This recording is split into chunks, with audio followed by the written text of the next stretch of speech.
ವಾರದ ಟಾಸ್ಕ್ ಆಗಿ 2 ತಂಡಗಳು ರಚನೆಯಾಗಿದೆ. 2 ತಂಡಗಳ ನಡುವೆ ಕ್ಯಾಪ್ಟನ್ಸಿ ಟಾಸ್ಕ್ ಆಗಿ ಜಿದ್ದಾಜಿದ್ದಿ ಶುರುವಾಗಿದೆ. ಡ್ರಮ್ ಮಾರೋ ಡ್ರಮ್ ಟಾಸ್ಕ್ನಲ್ಲಿ ಹನುಮಂತು ಅವರ ತಂಡ ಮೊದಲ ಟಾಸ್ಕ್ನಲ್ಲಿ ಗೆದ್ದಿದೆ. ರಜತ್ ಅವರು ಉಸ್ತುವಾರಿ ಮಾಡಿದ ರೀತಿಗೆ ಎದುರಾಳಿ ತಂಡದವರು ವಿರೋಧವನ್ನ ವ್ಯಕ್ತಪಡಿಸಿದ್ದಾರೆ. ಕ್ಯಾಪ್ಟನ್ ಗೌತಮಿ ಮಂಜು ಅವರನ್ನ ಕ್ಯಾಪ್ಟನ್ಸಿ ಓಟದಿಂದ ಹೊರಗಿಟ್ಟಿದ್ದಾರೆ.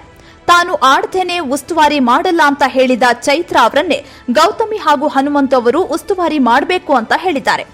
ಆಡೋಕೆ ಕೊಡಲ್ಲ, ಉಸ್ತುವಾರಿ ಮಾಡಲ್ಲ ಅಂತೀನಿ, ಹಠ ಕಟ್ಟಿ ಉಸ್ತುವಾರಿ ಕೊಡ್ತಾರೆ, ಎಲಿಮಿನೇಟ್ ಆಗಿ ವಾಪಸ್ ಬಂದಿದ್ದೀನಿ, ಇಡೀ ವಾರ ಆಟ ಆಡಿಲ್ಲ, ಕುಗ್ಗಿಸ್ತಾರೆ, ಆಡ್ತೀನಿ ಅಂದ್ರೆ ಆಡೋಕೆ ಕೊಡಲ್ಲ, ಆಮೇಲೆ ಆಟ ಕುಂಟು ಲೆಕ್ಕಕ್ಕಿಲ್ಲ ಅಂತಾರೆ ಅಂತ ಬಿಕ್ಕಿ ಬಿಕ್ಕಿ ಅಳುತ್ತಾ ಚೈತ್ರ ಸಹಸ್ಪರ್ಧಿಗಳ ಜೊತೆ ಹೇಳಿಕೊಂಡಿದ್ದಾರೆ.